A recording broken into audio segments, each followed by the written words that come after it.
Adventist World Radio, the voice of hope. Radio feon'ny fanantenana na ny AWR.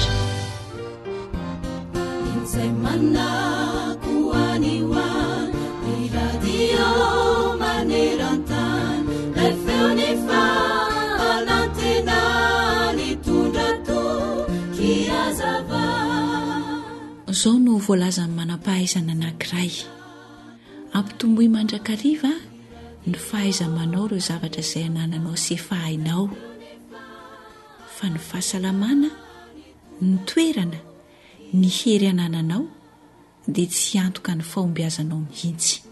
Ny any miantoka ny fahombiazanao dia ny ezaka izay ataonao sy ny vokatra izany eo aminao. Mianara ihany koa izy mifantoka amin'ny tena zava-dehibe indrindra, nefa aoka tsy ho adinoina ihany koa ireo zavatra madinika. Adinoy ny lasa ka ny any tadidio dia ireo lesona tsara izay azony raisina tamin'izany, dia mifantoa bebe kokoa amin'ny ho avinao. Tsaroa fa miankina betsaka kokoa amin'ny ankehitriny no avinao. Eny, andraisana lesona ny lasa sisa rehetra. Tsarovy ihany koa fa nahitanao hoe ratsy aza ny lasanao, dia tsaroa fa Andriamanitra be famindrampo eo, afaka manampy anao iova izy. Koa mahareta aza kivy fa tsy misy tsy hain'Andriamanitra hovaina sy amboarina ary avaozina indray, saingy anao sisa ny safidy. Averina indray aza kivy fa mety ahomby sy ahavita zavatra tsaratsara kokoa noho ny anio ianao raha ampitso.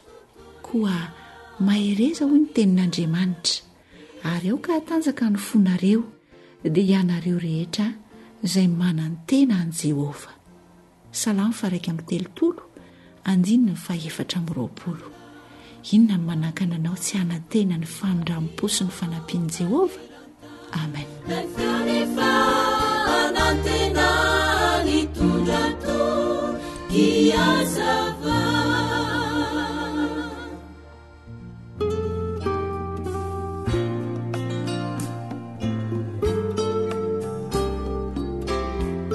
Fahaiza miaina, mampirindra ny fiarahamonina.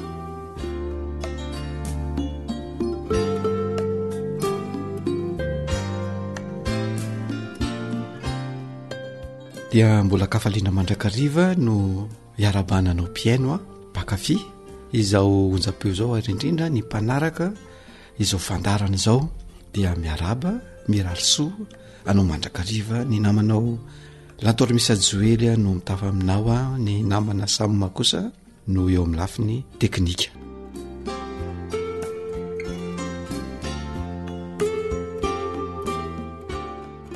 Tsara ny olona anankiray mametraka ny fitsarana momba ny tenany.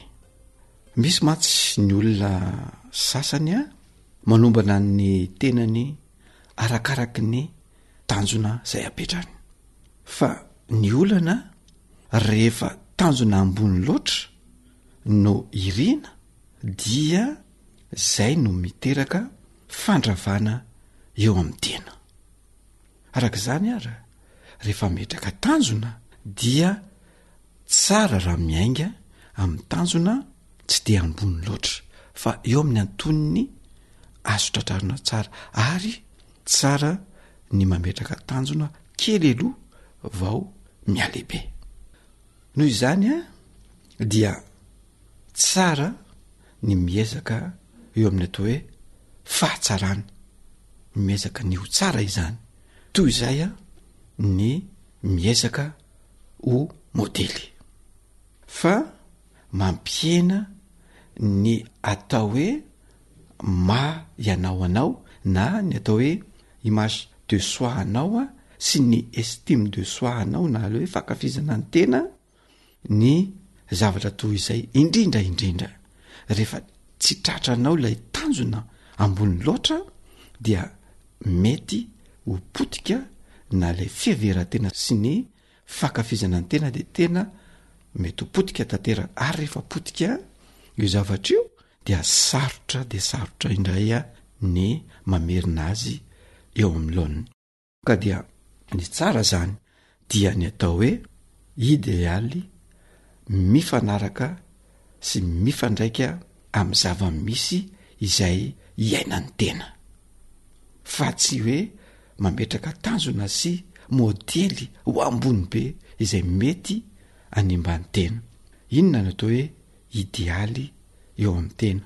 Ny idealy eo amin'ny tena dia na hoe toetra tianao atongavana, misy atao hoe dingana no atongavanao amin'izany zavatra zany. Koa hojerentsika aloha hoe avy aiza no miforona izany idealy momba ny tena izany.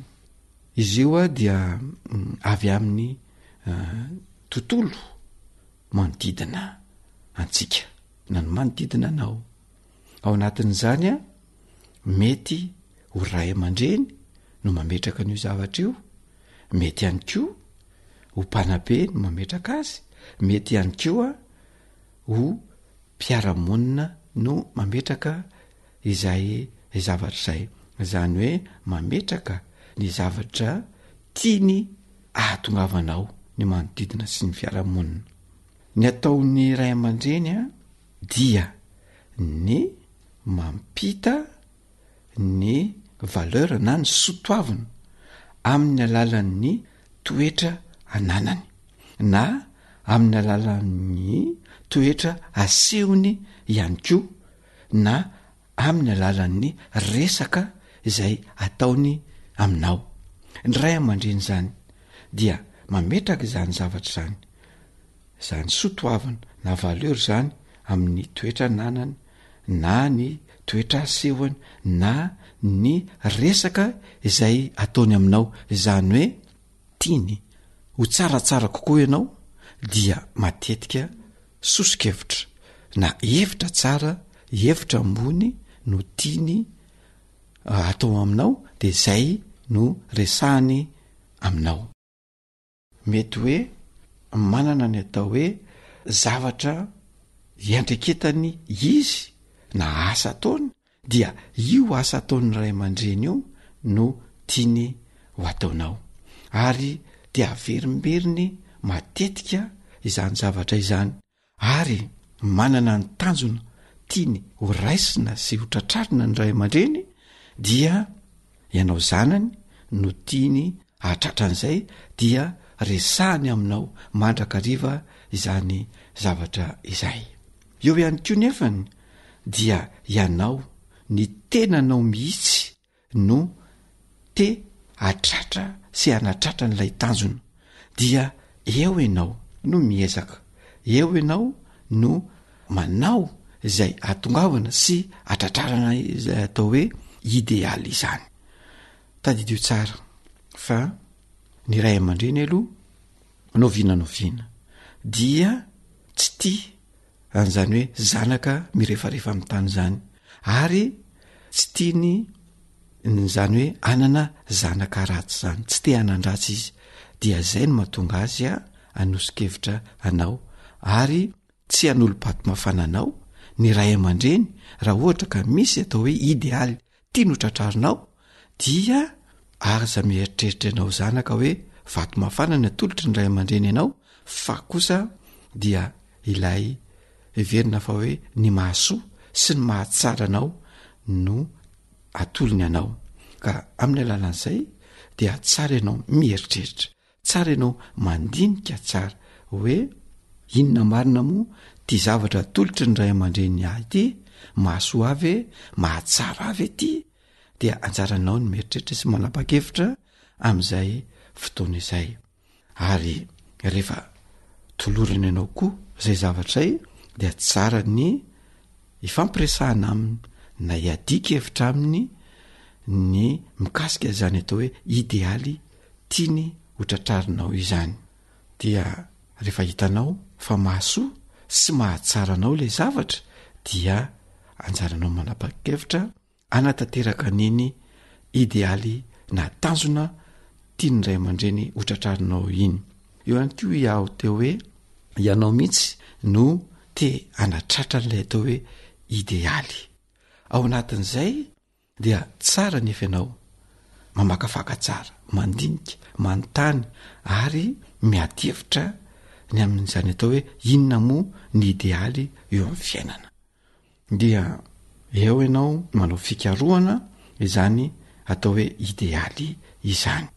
Tsara raha miainga amin'ny zavatra madinika ozy miainga amin'ny tanjona madinika aloha, zay vao mialehibe ilay zavatra, ary rehefa ela ny ela dia hotratranao izay atao hoe idealy io.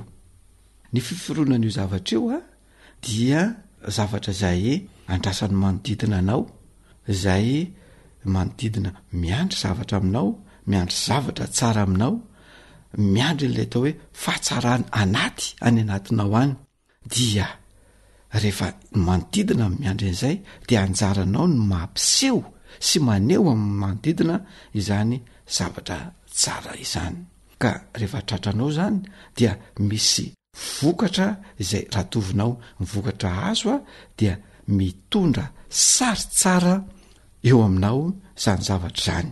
Fa raha izay kosa ny tsy tratranao dia mitondra ny sary ratsy izay apetraka ny manodidina anao. Koa alao hery ry zatovo, alao hery tanora isany, ezao ny atratra zany hoe tsara eo amin'ny fiainana zany. Ezao mandrakariva ary katsao izany atao hoe manana ny idealim-piainana zany eo amin'ny fiarahamonina. Fa rehefa izay ny tratranao dia ny fiarahamonina ray manontolo, ny manodidina rehetra dia mitady sy miangavy fiara-miasa avy aminao.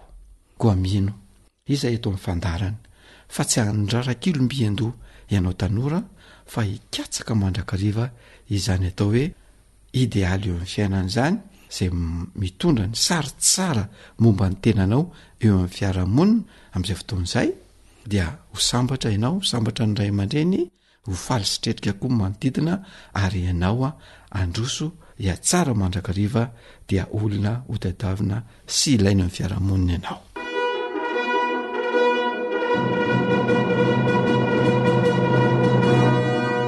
Faiza miaina mampilamin-tsaina.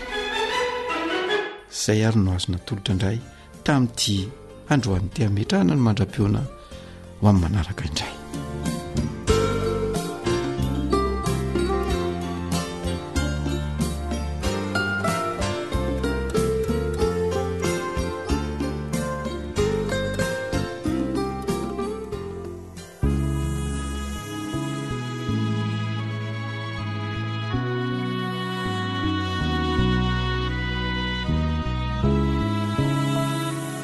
Antoko-bihira feo ny teny fikasana Andrambato.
Zay lay onja ny fanantenana.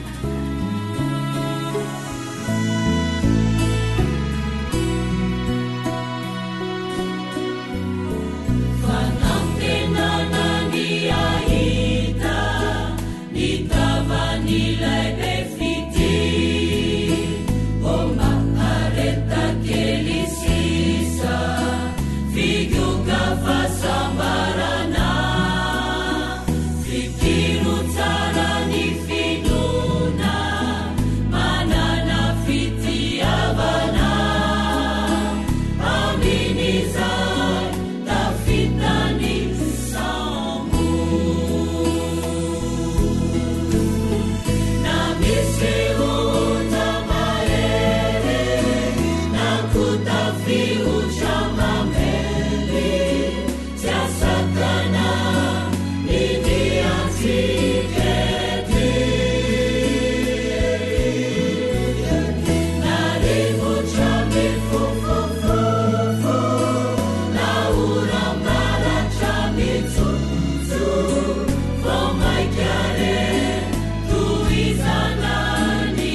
awr manolotra ho anao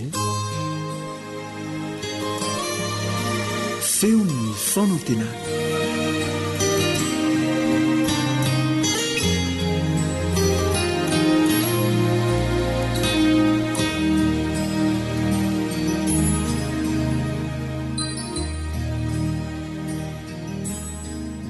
ry mpiainao ajaina faly mandray anao indray eo anatin'ity fandarana ity ary mirariso sy fitahina ho anao atrany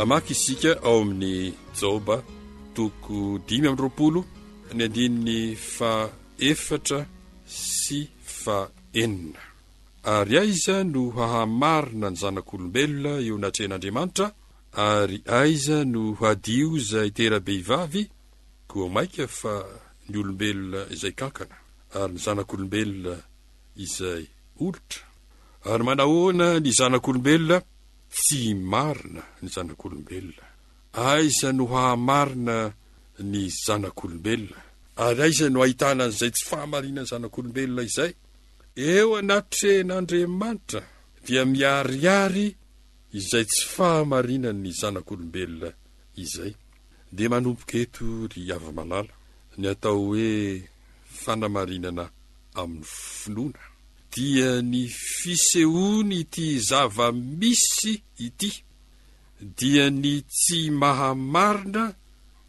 ny zanak'olombelona ny zanak'olombelona mihitsy no lazaina eto fa tsy marina ary tsy marina eo anatrehan'Andriamanitra fa raha jerentsika kely ao amin'ny Joba toko 5:20 ka ny andininy fa 4:20 inona ny zanak'olombelona no mba hadio izy ny zanak'olombelona teo zany dia tsy marina hoy ny ten'Andriamanitra eo anatrehan'Andriamanitra dia eto indray dia lazainy io zanak'olombelona ihany fa tsy madio io zanak'olombelona io inona ny zanak'olombelona no mba hadio izy dia raisitsika indray ilay eo amin'ny Joba toko 5:20 le andininy fa 4 teo dia inona ny lazainy ao ary aiza no hadio zay tera-behivavy teo ny zanak'olombelona ny lazaina fa tsy marina ary tsy madio zany zanak'olombelona izany dia eto indray ny tera-behivavy no ambara ka lazaina fa hoe aiza no adio zay tera-behivavy dia verenantsika indray ilay eo amin'ny Joba toko 5:20 andininy 4:20 dia hoy indray izy hoe ary zay tera-behivavy no mba ho marina ny tera-behivavy koa zany dia tsy madio ary tsy marina na ny zanak'olombelona na izay tera-behivavy dia samy tsy marina sy tsy madio. Jaona toko 1 andininy fa 4:20 dia misy filazantsara tokoa izay notehiriziny tenin'Andriamanitra ho atsika ary ny teny dia tonga nofo ka nonona tamintsika ary hitanay ny voninahiny dia voninahitra mendrika ho an'ilay tokana avy tamin'ny ray sady feno fahasoavana sy fahamarinana.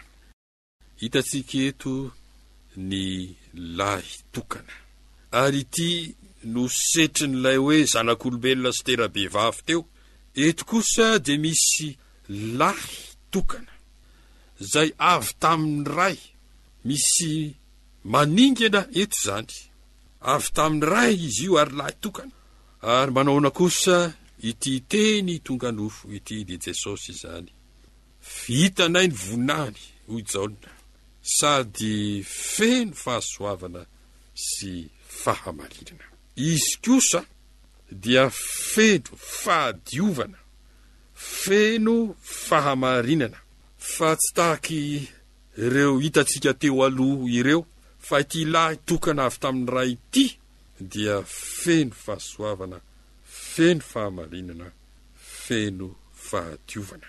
Ary misy teny hafa koa ilazany soratra masina azy ao amin'ny Kolosianina toko voalohany 9:7 fa sitraky ny ray ho ao aminy no hitoeran'ny fahafenona rehetra.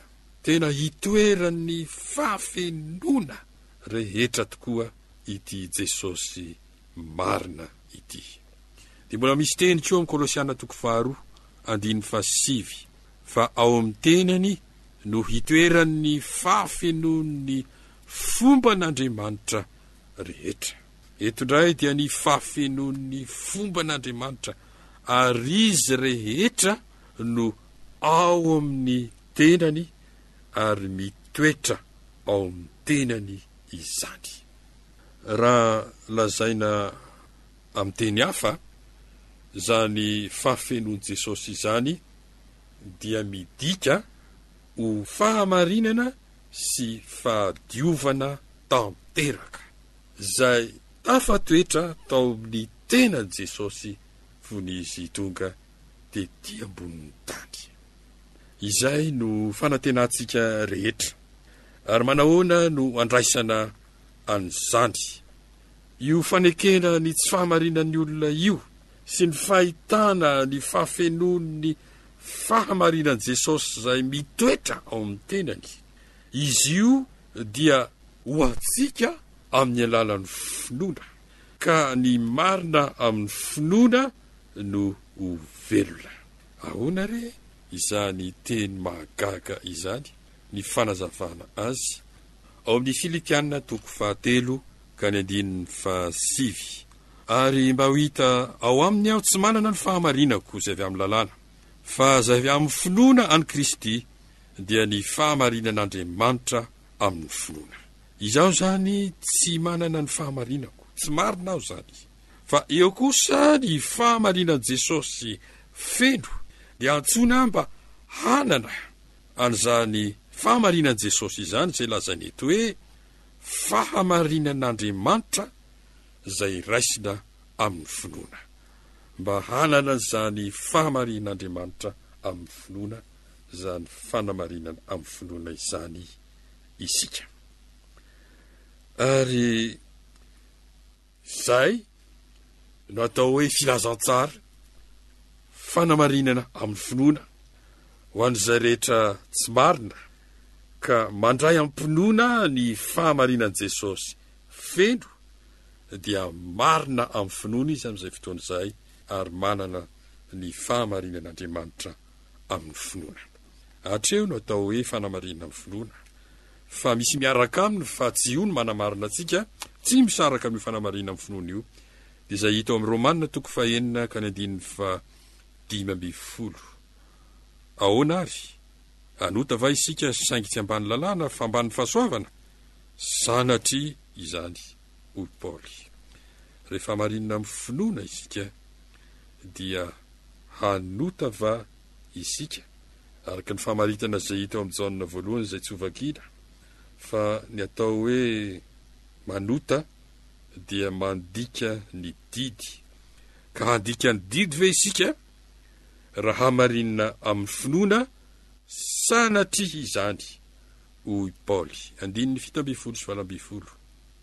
Ary isaorana ny Andriamanitra fa na dia efa mpanompo ny ota aza ianareo, ny fonareo dia efa nanaraka ny fomba ny fampianarana zay nanolorana anareo, ary efa natao afaka tamin'ny ota ianareo dia tonga mpanompo ny fahamarinana.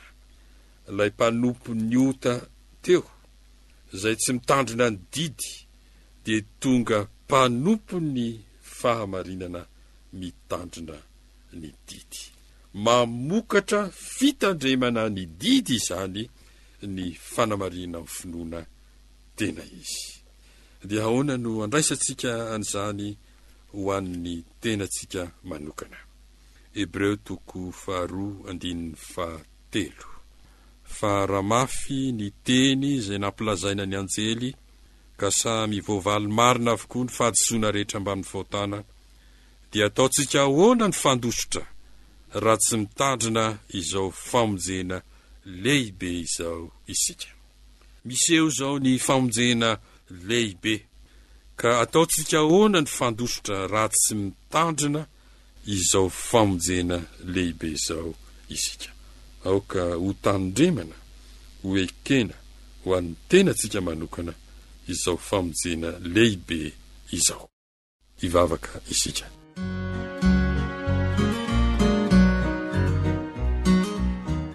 Ry Tompo tsara any an-danitra, misaotranao no ny teninao, fa nazava taminay ary mitombona tsara ratsolotra masina, fa ny fanamarinana amin'ny finoana dia ny fanekenay fa tsy marina ny olona, ny fahitanay masom-pinoana kosa fa enao irery Jesosy malala no marina, ary ho raisinay ho an'ny tenanay manokana izany fahamarinanao izany, mba ho marina amin'ny finoana izay, ka ny fahamarinanao dia ny fahamarinan'Andriamanitra, dia ho fahamarinanay amin'ny finoana. Terizo dia amponay amin'ny finanao masina, izany teny famonjena lehibe izany, mba ho vato fantsiky ny ainay amin'ny anaran'i Jesosy. Amen.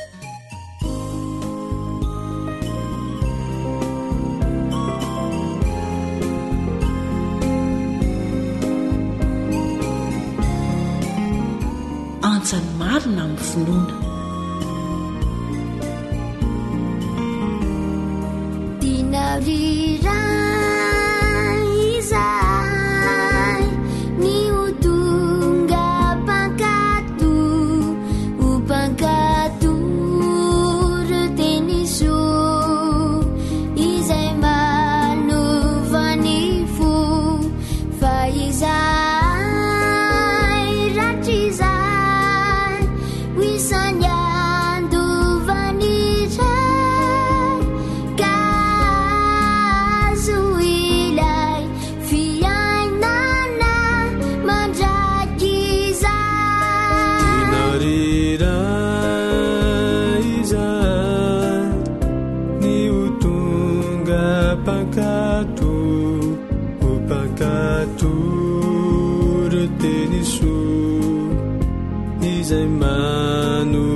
You are listening to Adventist World Radio, the voice of hope.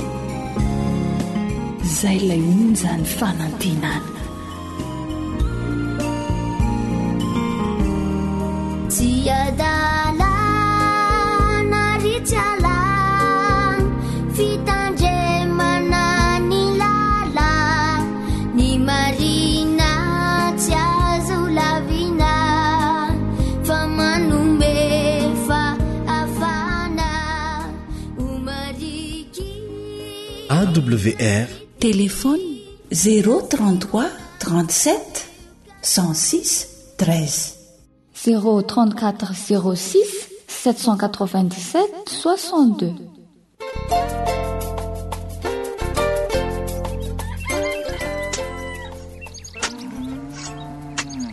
Asa sy tontolo hiainana voakolo, antoky ny fahavelomana re.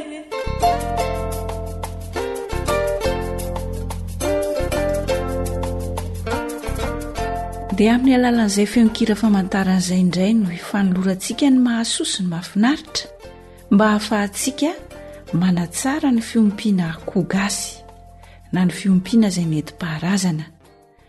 Mikasika ny fikarakarana ny akoho sy ny toeram-ponenany, inona ny tokony atao amin'izany zany mba ho hatsaraina ny fiompiana, azona vokatra tsara sy ampahomby ny fiompiana. Dia meno finaritra indray ary.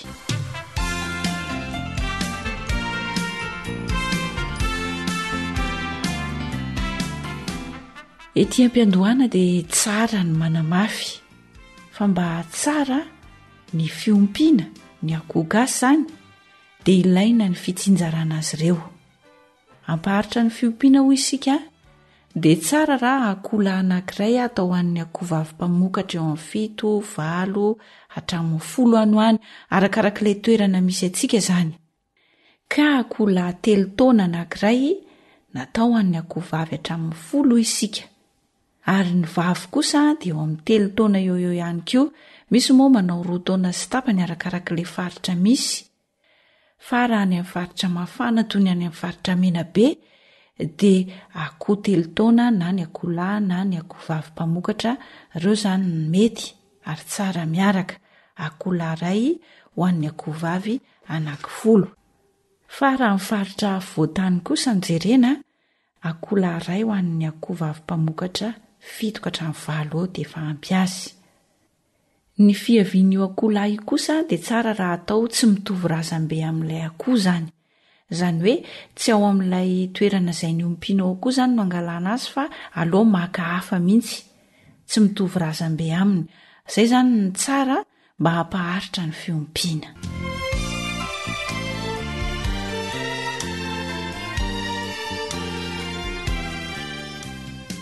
Fa eo amin'ny fikarakarana ny tranon'akoho, ankoatr'izay efa noresantsika tany aloha, amin'ny fiandohan'ny fiompiana dia efa misy asa izay tsy maintsy ary tokony ataontsika. Voalohany indrindra aloha aty amin'ny fiandohan'ny fiompiana hoy isika dia ilaina sady ny famonoana ny otrikaretina sy ny bibikely eo amin'ny tranon'akoho. Satria tsy fantatritsika inona ny aretina sy ny bibikely izay mety misy ao. Dia ny tranon'akoho ihany koa ilaina hamafisina, na ny tafo na ny rindrina, mba hisorohana ny faty antoka izay mety hitranga raha sendra ny andro ratsy sy ny toy izany. Dia amarinina ihany koa aty amin'ny fiandohan'ny fiompiana ny toerana sy ny fahampiny ny fihinanana sy ny fisotroana ho an'ny akoho. Izany hoe arakaraky ny isan'ny akoho no ametrahanao ireo fitaovana izay tokony hinanan'ny akoho sakafo sy hisotroany rano, dia ny toerana izay tena mety anaovana n'ilay fiompiana. Izay zany aloha no tsara homariana ny ampiandohana, asa voalohany izay tsy maintsy ataontsika izay mba ho fanatsarana sy ahazona antoka ny fitombon'ny akoho izay no hatsaraintsika zany. Ilay akoho gasy zany tiana ho resahana eto. Isan'andro dia tsy maintsy omena sakafo ny akoho, ka amin'ny fotoana izay amohana ny tranon'ny akoho no hanomezana sakafo azy, ary amin'ny fotoana hanidina ny tranon'ny akoho rehefa hariva ny andro no hanomezana sakafo azy, izany hoe indroa isan'andro, maraina be sy ny hariva zany. Dia omena rano ny akoho. Izay ilay fanamariana tetsy aloha hoe ilaina ny fijerenany fitaovana aloha, satria isan'andro dia tsy maintsy miasa ireo fitaovana ireo mba hinanany sy hisotrony. Omena rano izy, ary atao indroa isan'andro fanoloana ny rano izay hosotrony akoho. Ilaina ihany koa ny fanadiovana ny fihinanana, ankoatry ny fanadiovana ny fisotroana efa voalaza teo zany. Dia isan'andro isika mila manara-maso sy manisa ny biby izay ompitsika.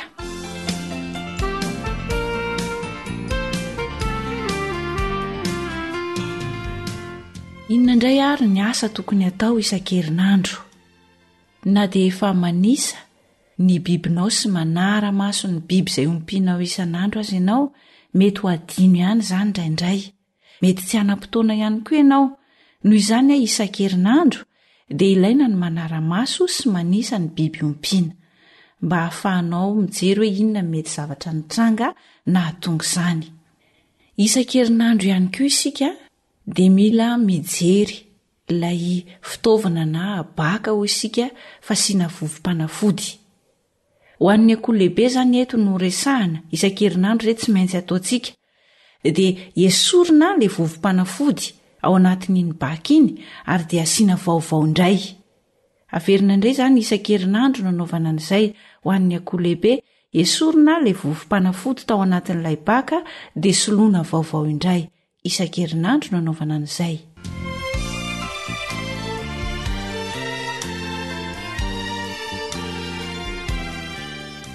Fa inona indray kosa ny tokony ataontsika isam-bolana? Tsy adino ary amafisiny eto ny manara-maso sy manisa ny biby izay ompianao. Mety isy fotoana izay tsy ahavitanao izany dia azonao atao izany manao izany isam-bolana indray. Isam-bolana ihany koa dia ilaina ny fanalana kankana ny akoho. Ho an'ny akoho latsaky ny 3 volana izany. Atao ny fanalana kankana ny akoho ho an'ny akoho latsaky ny 3 volana. Isam-bolana ihany koa dia atao ny fanesorana sy ny famenoana lay baka izay nasiana vovompanafody efa niresantsika tany aloha mba hanatsarana ny fiompiana ny akoho antsika izany. Azon'izy ireo fahasalamana azo antoka. Asiana vovompanafody iny mandritry ny 3 volana voalohany no anaovantsika an'izay. Averina indray zany fa mandritry ny 3 volana voalohany amin'ny fiompianao ny akoho voateraka ka hatramin'ny 3 volana dia tsy maintsy soloinao io baka fa asiana vovompanafody io. Esorina le efa tota dia asiana vaovao indray ao. Izay zany no tokony ataontsika.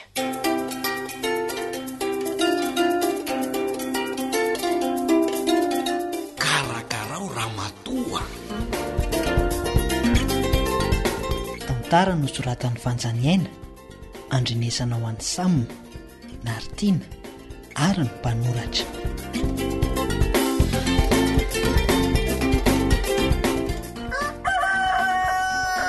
Orybetrano io ihany ianao dia mba soloa kely ny rano sotroin'ireo akoho ireo fa mbola manao zavatra.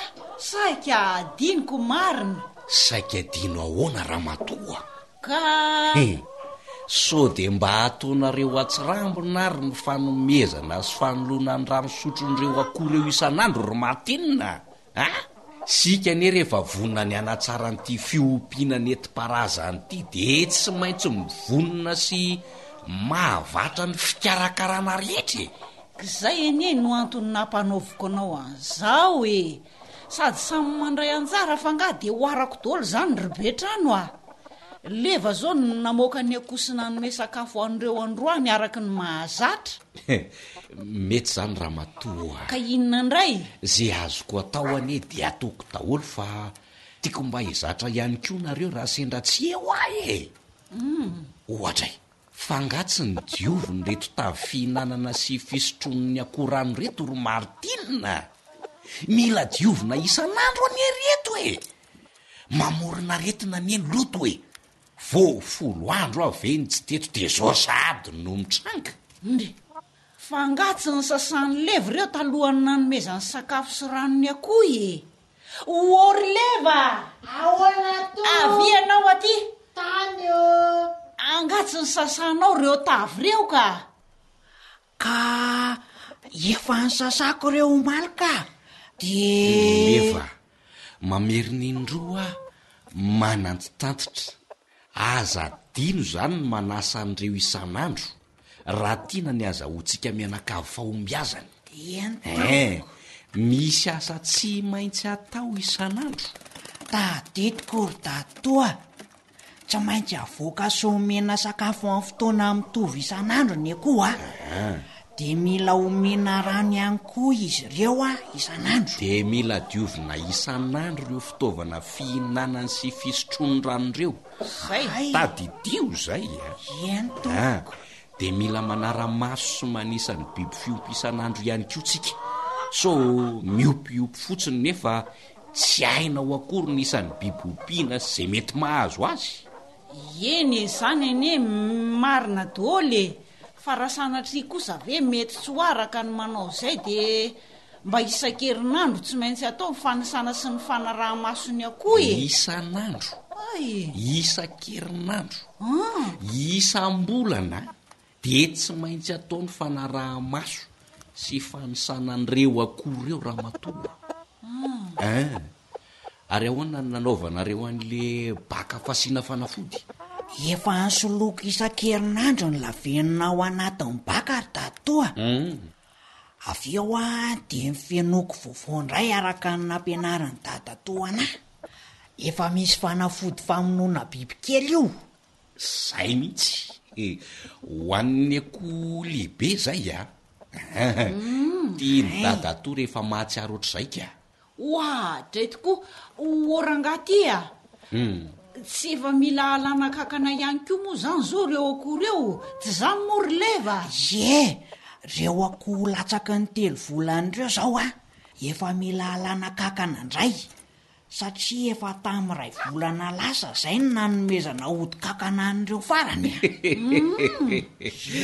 mahailesona mihitsy leva kely zany le retsy hitanao am'izany tadidiko tsara ka mila omena ody kakana isam-bolana ny akoho latsaky ny 3 volana zay de aza dinoana koatr'izay fa atao isam-bolana kosa ny fanoloana sy famenoana lavenina misy vovom-panafody famonoana bibikely ao anatin'ny baka ho an'ireo akoho latsaky ny 3 volan'ireo zay mandritra ny 3 volana voalohany zany no anaovana an'izay tadidiko tsara zay tado fa aza matahotra ianao de efa tadio tsara sy raisa tsoratra mihitsy releva fa ianao zany ny tena manampy azy rehefa sendratseo izy martina ianao mihitsy anie zao no mila mitadidy fa ileva mora mahay sy efa mahay de ankinao am'leva daholo ve ny zavatra rehetra nefa ianao ny vavy lehibe ato an-trano ato ka tsy ianao ihany ve ny laza fa mila mahay mifesy mahakarakara tsara nyity fiompianako no atsarain'ity tsika menakavy de ilevanie zany ny tanakavanako rehefa tsy eo ianao efa hiditra hianatra anie zao mpianatra sosy-doka misy mpanampy eo de tsy avitan'izay tokony ho atao raha maritinina rehefa lasa ny ankizy za ve de hifanjana am'leva rybetrano fianao io mihitsy ny tena mba mila mandahatra tsara amin'ny programanao amin'ny asa rehetra atao ato za koa ny rangaty mba manana ny asako atao trano rehefa samy manao ny anjarantsika de vita tsara io ka ianao anie zao no voafehako tsara ny io fa ianao no mba tiako ahife tsara ihany ko an'ity fomba fiompianako gasy no atsarain'ity am'izay tsy tompotrano miono ianao ka anytany lavanay rehefa misy tsarona fa avy trano de mahay sa ahoana ry leva kely mihitsy ary ny antoa sy aleo andeha jery loka fa mba anjaranareo mianaka zany zao manoho ny asy sady manitra mihitsy anie izy zany misokatra sady zany vavoniko zany sady natavy tsara mihitsy le akoho nasain'ny antony vonoko tamin'ny marain'iny ka akoritra mihitsy angambo zany reko midofaka hatratia tokotany karakarain'ny entoanareo zany ka ary naka izy hikalakody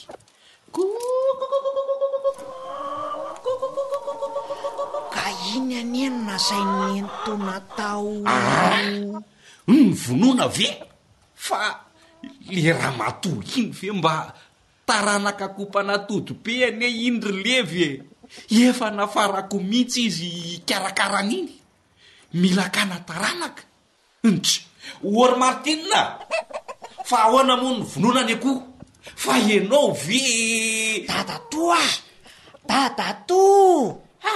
ako inona ary betrano inona mampivazavazanao ao ikarakody ka tsy hainao ihany ve no nylaza hoe karakaraina iny ny karakarainao any ambolany betrano matiakoko tsy mety zany betrano iza sahinana an'iny orangaty de sa lakoho velileva nanajedaka an'le akoha dadatoa minona efa nasain'ny entona tokana miaraka amindrikalamara ane iny fa tsy ho vonoana zany asany mihitsy moko le ty le tsy ela be manazavazavatra ay ve ianao tsy miaino hatramin'ny faran'ny fanazavana dia nyray trano mahazo tsiny ka ny teninao ihany nao sesika ao efa hafa ny eny saiko fa ianao koa ao karakarao tsara ny sakafontsika fa aleo iandreketana isleva ny fikarakarana ny akoho aty ivelany sady efa mitady nona ny azany ionaba ao samboriketsy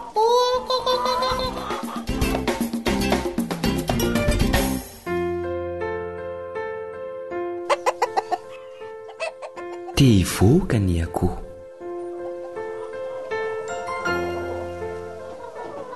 injao mitabataba mafy re tsy akoho te hivoaka efa ela no ny afy nefa tsy afaka hitsoka ny akoho lahy injao mihira miantso mafy sy mihika ilay mpitory an-dakira sy masoandro mibalika fa ny akoho kely kosa mitangorona ovahana ny kikika ny totosa dia mitory ny maraina ny reny akoho indao jereo fa indreo misodisody te hilaza ry zareo fa efa vonona ny etody ny fiompiana rytan-tsaha mahavelona tokoa ataovy antondraharaha dia ho hitanao ny soa mpanoratra André Rakotondranaivo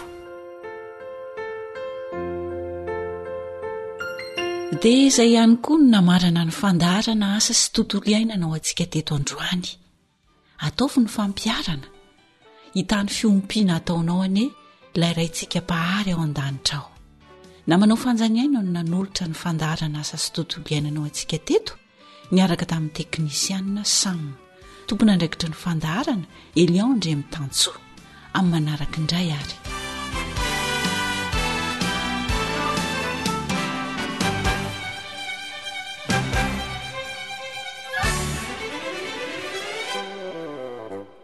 akoatra ny fiainoana amin'ny alalan'ni podcast dia azonao atao ny miaino ny fandaran'y awr sampana teny malagasy amin'ny alalan'ni Facebook isanandro amin'ity pejy ity AWR feon'ny fanantenana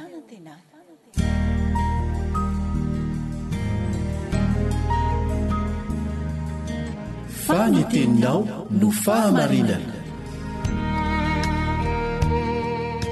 taridalana manokana fianarana baiboly avoaka ny fiangonana advantista maneran-tany iarahanao amin'ny radio feo ny fanantenana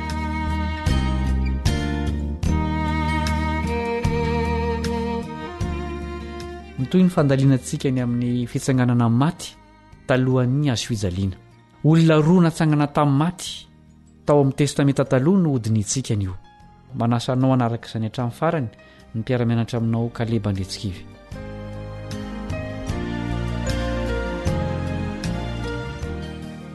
Inona no niseho tamin'ireto tantarana fananganana maty olona roa reto ao amin'ny testamenta taloha?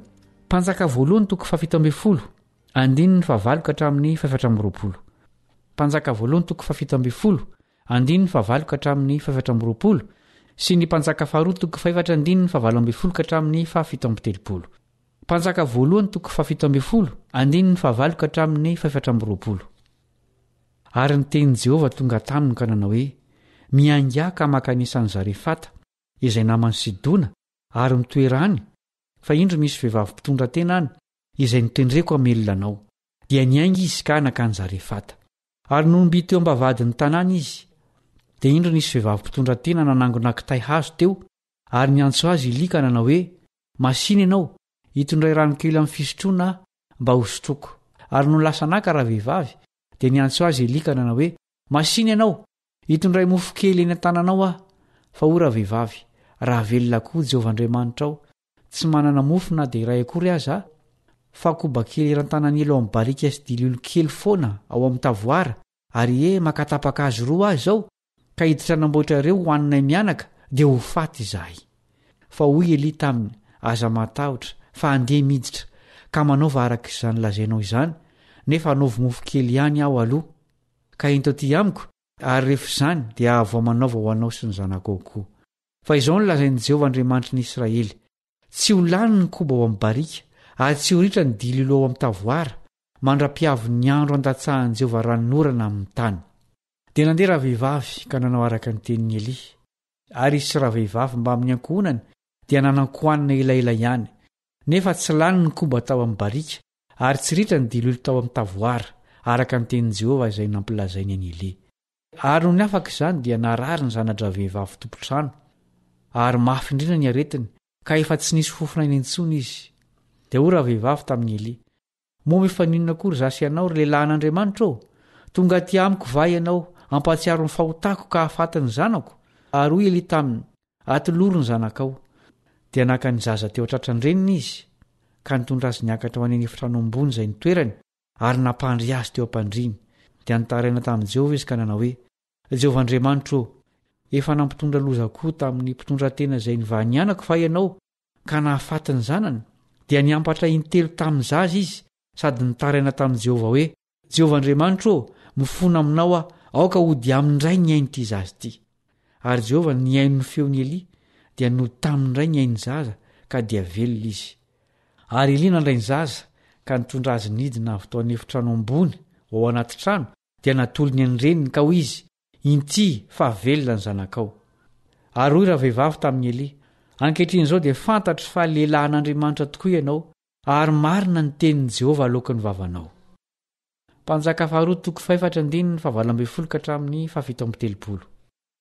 Ary noho ny efa lehibe ny zaza dia nakany amin'ny rainy tany ampijinjavary izy indray andro.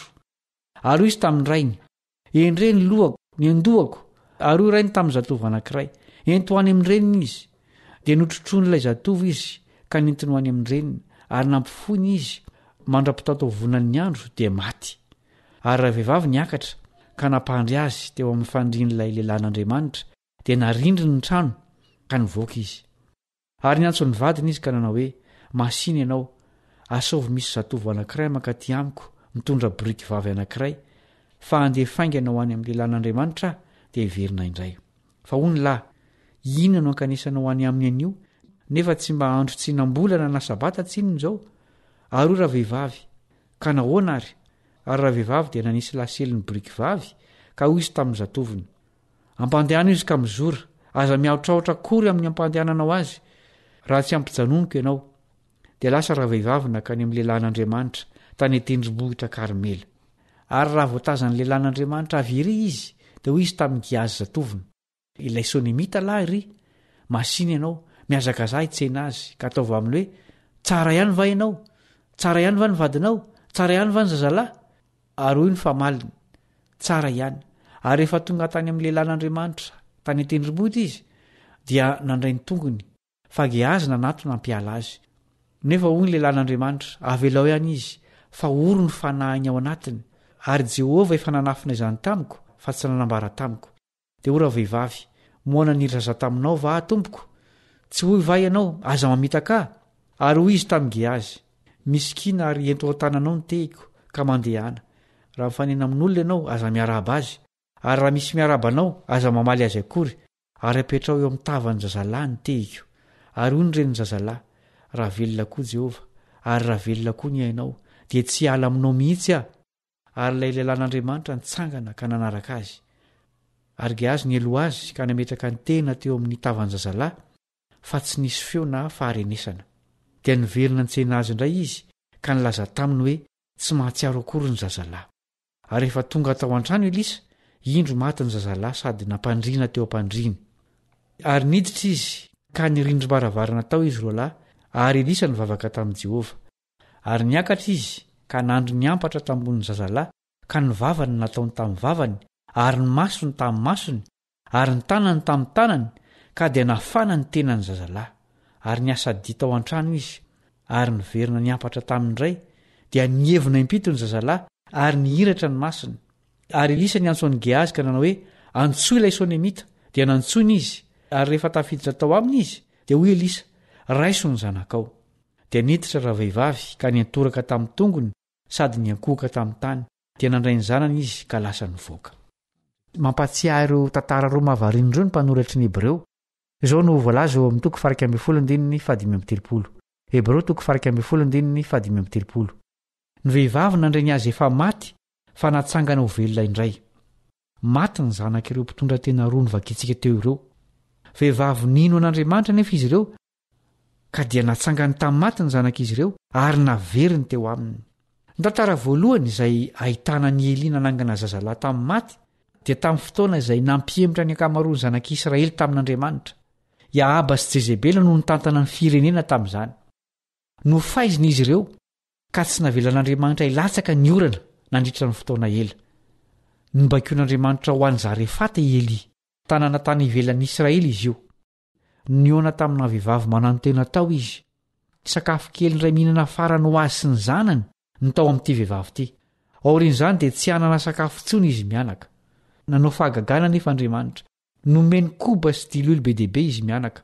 Tsy lany zany mandra-pilatsaka ny orana indray. Taorian'izany fahagagana izany dia nisy zavatra nitranga. Narary ary maty ny zanak'ilay mpitondra tena. Nangataka fanampiana tamin'ny Eli ilay vehivavy. Nitarana tamin'Andriamanitra ilay mpaminany dia nivaliana ny vavaka nataony. Velona indray ilay zazalahy. Ny tantara faharoa izay nivakintsika teo dia nitranga tao Sonema. Tanàna kely tao atsimon'ny tendrombohitra Gilboa izy io. Niona tamina vehivavy tsy nananjanaka Elisa. Nampanantena azy ny mpaminany fa azo zazalahy izy. Je tanteraka tokoa izany. Nitombo sady tena salama tokoa ilay zaza. Narary nefa izy ary maty. Nakeny tendrombohitra Karmela ilay vehivavy Sonemita. Nangataka ny Elisa mba hijery ny zanany. Dia nandeha ny mpaminany ary nivavaka ho an'ilay zaza. Nivalian'Andriamanitra koa nivavaka Elisa ary nitsangana tamin'ny maty ilay zazalahy. Samy nanana ny fivavahana narahany reto vehivavy roa reto, saingy nitovy ny finoana mahavonjy tao amin'izy ireo. Ilay mpitondra tena tao Zarefata dia nanome sakafo any Eli tamin'ny fotoana izay tsy nisy ny toerana azo antoka ho azy tao Israely. Ilay vehivavy tao Sonema sy ny vadiny kosa dia nanamboatra efitrano any Elisa tao an-tranon'izy ireo. Ireo renim-pianakaviana roa ireo dia samy niangavy ny mpaminany mba hamonjy ny zanany. Samy nitsangana tamin'ny maty ny zanak'izy ireo izay nitondra haravona ho azy ireo. Azo antoka fa mahafaly tokoa izany hoe manana havatiana nitsangana tamin'ny maty izany. Lazain'i Jesosy anefa fa ny fisanganantsika ara-panahy dia miteraka fifaliana lehibe any an-danitra. Tsy inona izany fa ny fibebahantsika. Araka ny lazain'i Jesosy eo amin'ny Luka 5:10. Andesika samy ianao izany fanandramana mahasambatra izany. Farana ny fiarahantsika mianatra, manasanao mbola naraka ny toy ny mpiara-mianatra aminao Kaleba Andretsikivy.